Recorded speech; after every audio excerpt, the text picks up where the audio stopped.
बिस्मिल्लाहिर्रहमानिर्रहीम। आज हम histology of male reproductive system को स्टार्ट करने लगे हैं। तो इसकी हिस्टोलॉजी को जानने से पहले मैं एक जनरल सा ओवरव्यू दे देती हूँ कि हमने कौन कौन से कंपोनेंट्स को यहाँ पर देखना है।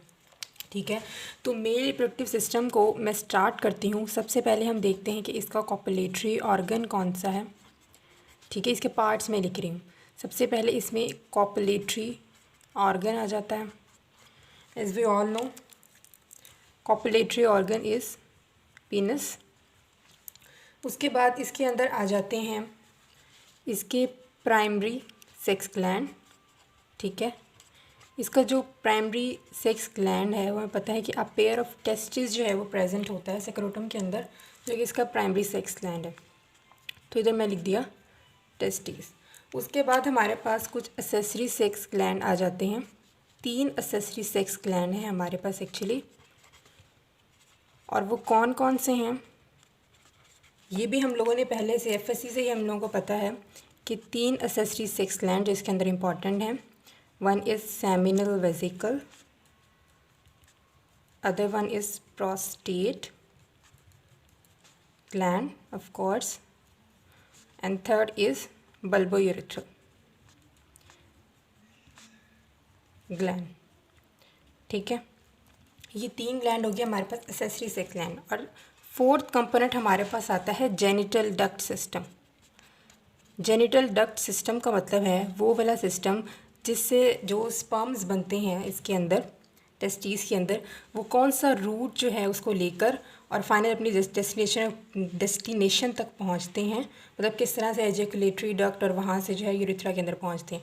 तो ये जेनिटल डक्ट सिस्टम को अगर आप चले मैं आपको बता देती हूँ अभी से कि जेनिटल डक्ट सिस्टम जो है उसके कंपोनेंट्स क्या होते हैं। उसके लिए सबसे पहले टेस्टिस जो है, टेस्टिस को भी मैं फुल एक्सप्लेन नहीं करूँगी, बस एक जनरल से डायग्राम जो है ना वो मैं यहाँ पर बना देती हूँ। लेट सपोज ये जो हमारा टेस्टिस है। ठीक है, टेस्टीज़ के अंदर क्या होती हैं, टेस्टीज़ को पहले तो सेप्टा की बात हम बाद में करेंगे कि किस तरह से सेप्टा ने इसे लोब्यूल्स के अंदर डिवाइड किया। अभी फ़िलहाल जो है ना ये सेमिनिफेरस ट्यूब्यूल्स प्रेजेंट होती हैं इस तरह से, convoluted see compound tubular gland actually ये।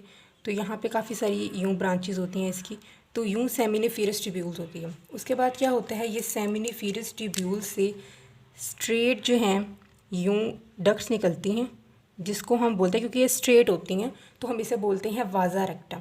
ठीक है, तो हमारा पाथवे कहाँ से शुरू होता है, सेमिनिफेरस ट्यूब्यूल से। सेमिनिफेरस ट्यूब्यूल्स के बाद यहाँ पे कौन सी, वाजा रेक्टा शुरू होती हैं। वाजा रेक्टा के बाद आगे कंटिन्यूस हो जाती हैं हमारे पास वास डेफरेंस के अंदर।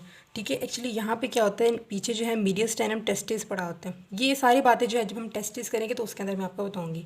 फिलहाल इतना याद रखें कि यहाँ पे मीडियस्टेनम टेस्टिस पड़ा होता है। मीडियस्टेनम टेस्टिस के अंदर जो है ना यूँ डक्ट्स होती हैं डिफरेंट, जिसको हम बोलते हैं वाजा एफ्रेंशिया। ठीक है, तो यहाँ से जो है वाजा एफ्रेंशिया निकलती हैं डिफरेंट, यानी कि ये पहले रेटी टेस्टिस तो इसके अंदर ओपन हो गई ना। ठीक है, ये मैंने इसके अंदर जो है ना क्या कहते हैं वाजा रेक्टा को यहाँ पे ओपन करा दिया। वाजा रेक्टा के बाद यहाँ पे जो है हमारे पास रेटी टेस्टिस आ जाएंगी। ठीक है, इस मीडियस्टेनम के अंदर हमारे पास रेटी टेस्टिस आ जाएंगी। वहाँ से फिर जो ट्यूब्यूल्स निकलेंगी उसे हम बोलते हैं वाजा एफ्रेंशिया। यहाँ से हमारे पास डिफरेंट जो है वाजा एफ्रेंशिया निकलेंगे। तो ये जो मैंने इसे शो किया है वहाँ पर हमारे पास है वाजा एफ्रेंशिया। वाजा एफ्रेंशिया के बाद आगे ये जाकर ओपन हो जाते हैं किसके अंदर, एपिडिडमस के अंदर। ठीक है, तो ये हमारे पास इस तरह से एपिडिडमस होती है। ये एपिडिडमस आ गया हमारे पास। एपिडिडमस के अंदर जो है ना ये डिफरेंट यूं ट्यूब्यूल्स काफ़ी सारी जो है वो पड़ी होती हैं। एपिडिडमस जो है वो आगे कंटिन्यूस हो जाती है हमारे पास वास डेफरेंस के अंदर। ठीक है, यहाँ से आगे जो है हमारे पास वास डेफरेंस कंटिन्यू हो जाती है। फिर वास डेफरेंस जो है आगे ऐसे कंटिन्यू रहती है। फाइनली जो है वो एक टक के अंदर ऊपर, यानी कि जब तक हमारे पास जो है वो नहीं आ जाता यूरिनरी क्या कहते हैं यूरिथ्रा नहीं आ जाता, तब तक जो है ना ये कंटिन्यू यही रहती है, जिसे हम बोलते हैं वास डेफरेंस। ठीक है, वास डेफरेंस। और वास डेफरेंस जब फाइनली यूरिथ्रा तक पहुंचने लगती है तो ये जी तब हम इसे कहने लगते हैं कि एजेकुलेटरी डक्ट बन गई है। ठीक है, एजेकुलेटरी डक्ट। और ज़ाहिर बात है एजेकुलेटरी डक्ट जो है ना वो फाइनली ओपन हो जाती है यूरेथ्रा के अंदर, और यूरेथ्रा में पता है कि कंटिन्यूस हो जाता है पीनस के अंदर, जिसे हम बोलते हैं कि ये पेनाइल यूरेथ्रा।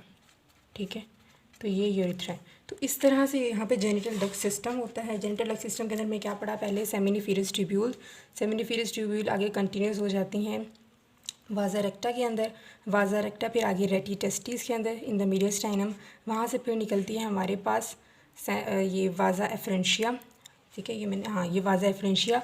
उसके बाद फिर एपिडिडमस, एपिडिडमस कंटिन्यूस हो जाती है वाज डेफरेंस, और देन इजेकुलेटरी डक्ट जो कि फाइनली ओपन होती है यूरेथ्रा के अंदर। तो ये एक फ्लो चार्ट जो है आपने यहाँ पे बना लेना है। इसकी डिटेल जो है वो मैं जब जेनिटल डक्ट सिस्टम बताऊँगी तो उसके अंदर करेंगे। अभी फ़िलहाल जो है ना हम टेस्टिस को स्टार्ट करने लगे हैं। तो जी हम आ जाते हैं टेस्टिस पर। टेस्टिस जो है ना एक ग्लैंडुलर स्ट्रक्चर है। ठीक है, ग्लैंडुलर स्ट्रक्चर के अंदर दो चीज़ें होती हैं, एक स्ट्रोमा और दूसरा उसका होता है पेरेन्काइमा। यहाँ पे तीन चीज़ें जो हैं ग्लैंड्स की तरह की होती हैं, उनको हम ग्लैंडुलर सिस्टम की तरह पढ़ेंगे कि उनका स्ट्रोमा होगा और पेरेन्काइमा होगा। एक तो उसके अंदर आ जाती है पीनस, second one is testis and third one is seminal vesicle. ठीक है, इसको हम ग्लैंडुलर सिस्टम के अंदर पढ़ेंगे। और बाकी जो सारी चीज़ें हैं ये जो जेनिटल डक्ट सिस्टम के अंदर है, जो बाकी सारी चीज़ें हैं उसको हम पढ़ेंगे उसके अंदर जो हमारा ट्यूबुलर सिस्टम है। ठीक है, मेलिएबिलिटी सिस्टम को हमने कितने पार्ट्स में डिवाइड कर दिया, ट्यूबुलर सिस्टम और genital duct system. Genital duct system के अंदर जो है उसके ट्यूबुलर सिस्टम और ग्लैंडुलर सिस्टम, ग्लैंडुलर सिस्टम के अंदर दो पार्ट्स होते हैं, पेरेन्काइमा एंड स्ट्रोमा। और जो ट्यूबुलर सिस्टम होता है उसका ये हिसाब होता है कि जैसे हम जीआईटी के अंदर पढ़ रहे थे कि उसके अंदर होता है म्यूकोज़ा, सब म्यूकोज़ा इसके अंदर एब्सेंट होता है एक्चुअली, बाकी म्यूकोज़ा, मस्कुलरस एक्सटर्ना और एडवेंटिशिया, वो तीनों लेयर जो हैं हम ट्यूबुलर सिस्टम वाले के अंदर पढ़ेंगे। ठीक है, तो अभी फ़िलहाल जो हम टेस्टिस स्टार्ट करने लगे हैं। तो टेस्टिस एज वी नो कि ये प्राइमरी सेक्स ग्लैंड है। इसका एक्सोक्राइन और एंडोक्राइन फंक्शन होता है। एक्सोक्राइन फंक्शन जो है इसका स्पर्म की प्रोडक्शन कराना, और एंडोक्राइन फंक्शन इसका है टेस्टोस्टेरोन की प्रोडक्शन कराना। ठीक है, मैं जैसे कि पहले बताया था कि ग्लैंडुलर सिस्टम के दो पार्ट्स होते हैं, एक उसका स्ट्रोमा, दूसरा पेरेन्काइमा। स्ट्रोमा जो होता है वो सपोर्टिव रोल प्रोवाइड करता है, वो प्रोटेक्शन करता है, वो बैरियर्स बनाता है डिफरेंट। और जो दूसरा हमारा पेरेन्काइमा होता है, जो पेरेन्काइमा हमारा होता है, पेरेन्काइमा उसका एक्चुअली फंक्शनल पार्ट होता है। ठीक है, तो पहले जो है मैं इसका सपोर्टिंग यूनिट बताने लगी हूँ क्योंकि हम आउटर से इनर की तरफ जा रहे हैं। तो जो ये मैं पहले क्या स्टार्ट करने लगी हूँ यहाँ पे, स्ट्रोमा।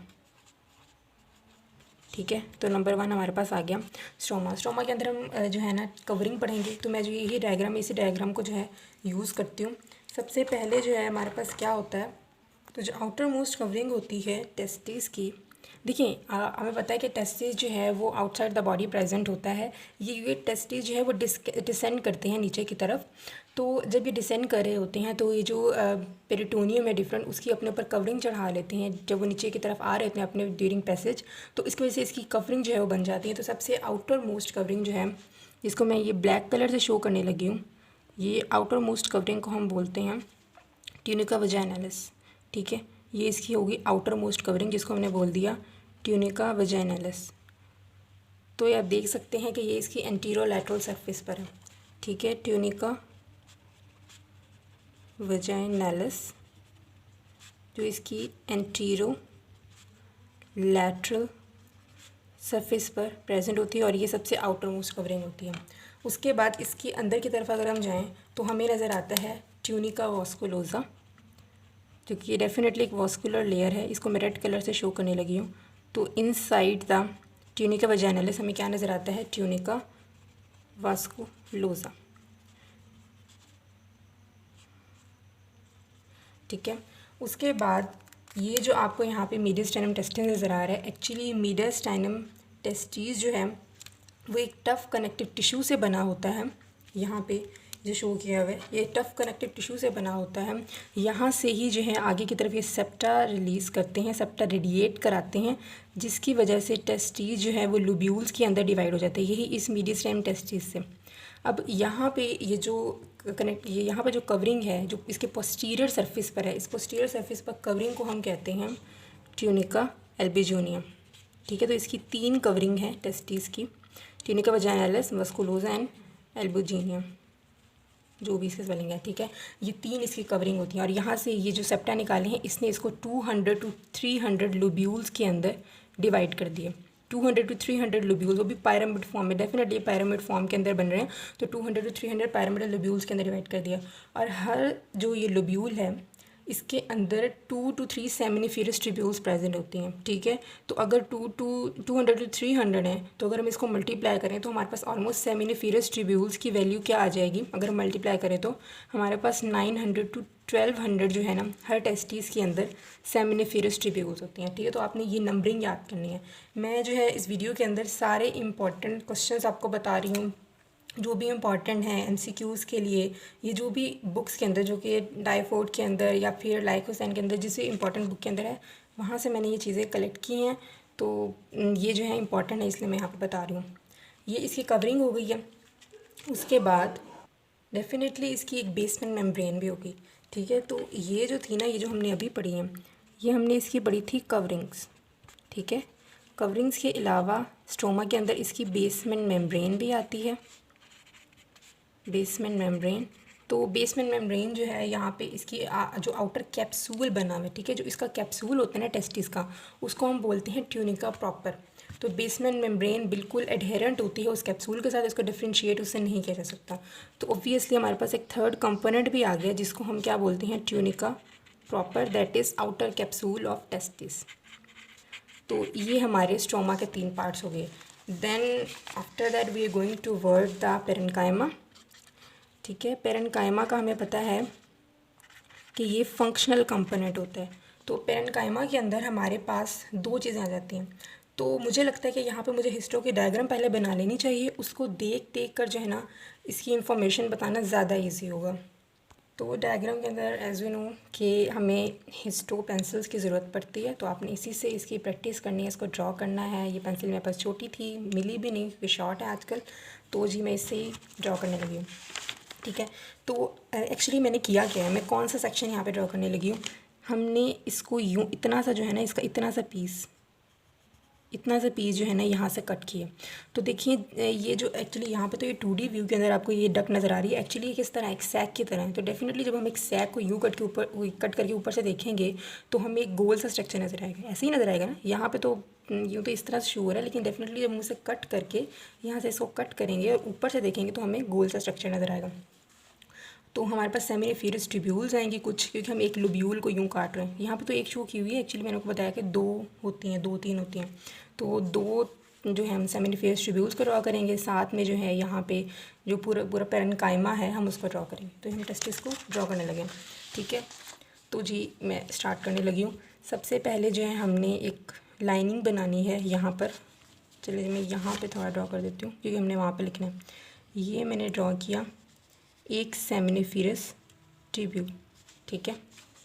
ये एक सेमिनिफेरस ट्यूब्यूल ड्रॉ की, और साथ में जो है ये मैंने दूसरी सेमिनिफेरस ट्यूब्यूल ड्रॉ कर दी, कट करके ऊपर से देख रहे हैं, ठीक है। यहाँ पे जो ये जो हमारा है ना पेरेन्काइमा के 2 कंपोनेंट होते हैं, एक सेमिनिफेरस ट्यूब्यूल्स और दूसरा यहाँ पे इंटरस्टिशियल सेल, जो यहाँ इधर पड़ेंगे। जैसे यहाँ पे सेमिनिफेरस ट्यूब्यूल है, साइडों पे इंटरस्टिशियल सेल पड़ेंगे। तो यहाँ पे इसके 2 कंपोनेंट हमने ड्रॉ करनी है, सेमिनिफेरस ट्यूब्यूल और उसके साथ में इंटरस्टिशियल सेल्स ऑफ लीडिंग यहाँ पे पड़े होते हैं, ठीक है। तो पहले मैं ऐसे करती हूँ, मैं इसका इंटरस्टिशियम ड्रॉ कर देती हूँ, एक कंपोनेंट इसका खाली हो जाएगा। तो ये हमारे पास आ गया, जिसे हम क्या कहते हैं, इंटरस्टिशियल सेल्स ऑफ लीडिंग। ये क्लस्टर के फॉर्म के अंदर पड़े होते हैं और वाइड होते हैं, ठीक है। ये ब्लड वेसल्स के साथ एक्चुअली पड़े होते हैं, ठीक है। तो इसके बारे में आपने ये जो मैं बता रही हूँ कि ये वाइड होते हैं, क्लस्टर के फॉर्म के अंदर प्रेजेंट होते हैं, और यहाँ पे मैं ब्लड वेसल बनाने लगी हूँ, ब्लड वेसल्स के साथ पड़े होते हैं, ठीक है। अब और इनका जो न्यूक्लियस होता है वो डार्कली स्टेनिंग न्यूक्लियस होता है, तो आपने काफ़ी डार्क इसको करना है। तो ये हमारे पास क्या बन गया, इंटरस्टिशियल सेल्स ऑफ लीडिंग बन गया डार्कली स्टेन न्यूक्लियस के साथ। और ये ब्लड वेसल है, तो जाहिर है हमने यहाँ पे उसके फ्लैटेंड न्यूक्लियाई भी बनाने हैं। तो ये हमारी ब्लड वेसल्स होगी और साथ में ये इंटरस्टिशियल सेल्स ऑफ लीडिंग होगी। और जाहिर है कि यहाँ पे इसको खाली तो नहीं छोड़ती इस जगह को, तो यहाँ पे क्या होता है, क्या कहते हैं इसको,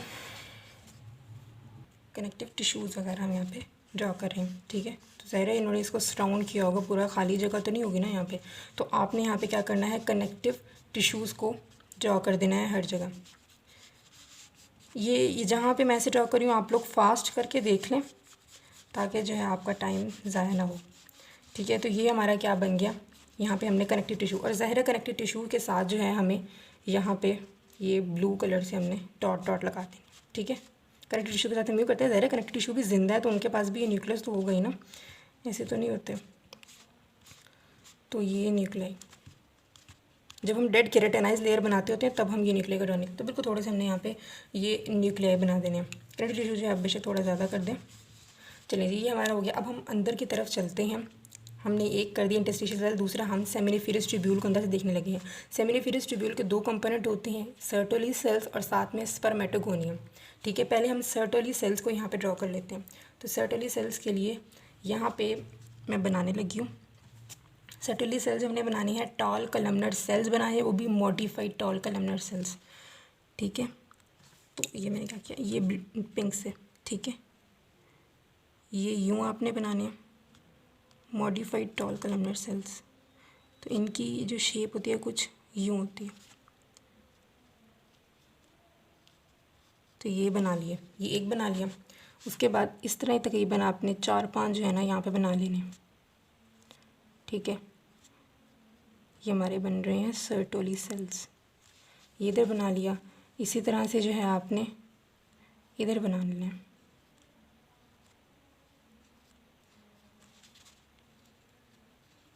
तीन चार बना लें, काफ़ी है यहाँ पे, ठीक है। शेप बस जो है ना कुछ इस तरह से बनानी है। यहाँ पे ये जो न्यूक्लियस हमने बनाना है, हमने बेजल बनाना है, थोड़े लाइट कलर का बनाना है, क्योंकि बेजल और पेल न्यूक्लियस होते हैं यहाँ पे प्रोमिनेंट न्यूक्लियोलस के साथ। तो ये न्यूक्लियोलस प्रोमिनेंट, यहाँ पे बेजल हमने बना लिया, ठीक है। ये हमारा सर्टोली सेल जो है कंप्लीट हो गए। ये सर्टोली सेल्स होते हैं। साथ में मैंने आपको क्या बताया था कि स्पर्मेटोगोनिया पड़े होते हैं। स्पर्मेटोगोनिया की आपने 4 से 5 लेयर्स बनाई हैं इनके दरमियान, ठीक है। स्पर्मेटोगोनिया को हमने जो है क्लासीफाई किया हुआ है। अगर हम उनको न्यूक्लियर स्ट्रक्चर के बेस पे क्लासीफाई करें, ये क्वेश्चन के अंदर ये बात आ जाती है कि न्यूक्लियर स्ट्रक्चर के बेस पे हमने उसे कैसे क्लासीफाई किया हुआ है। तो उसके अंदर आपने लिखना है type A dark cell, type A pale cell और टाइप बी सेल, ठीक है। साथ साथ मैं ड्रॉ कर रही हूँ और बताती जा रही हूँ, यहाँ पे भी देखते जाएं और आप सुनते भी जाएं, ठीक है। और अगर हम उसको डिवाइड करें उसकी वैसे उसकी डिवीजन की बेस पे, तो डिवीजन की बेस पे जो है हम इसको डिवाइड करते हैं हम स्पर्मेटोगोनियम के अंदर, प्राइमरी स्पर्मेटोसाइट्स के अंदर एंड सेकेंडरी स्पर्मेटोसाइट्स के अंदर। तो ये इनकी डिवीजन होती है। तो अगर हम मैंने आपको बोला कि 3 से 4 लेयर जो है ना आपने लाजमी बनानी है। तो इधर मैं बना रही हूँ, उनके न्यूक्लियस की थोड़ी सी डिफ्रेंसिएशन आप कर दीजिएगा, ठीक है। ये इस वाली लेयर के अंदर आप थोड़ी डार्क कर दीजिएगा, क्योंकि ना शुरू में यहाँ पे ज़ाहिर है ये वाली लेयर जो है वो डिवाइड कर रही होंगी। तो यहाँ पे पहले स्पर्मेटोगोनियम बनेंगे, फिर प्राइमरी, फिर आगे जाते जाते सेकेंडरी और फिर स्पर्मेटोजोआ बन जाएगी, और फाइनली यहाँ पे जो है ना हमें स्पर्म्स नज़र आएंगे, ठीक है। तो यहाँ पे हमें क्या नज़र आएंगे, स्पर्म नज़र आएंगे यूँ इस तरह से।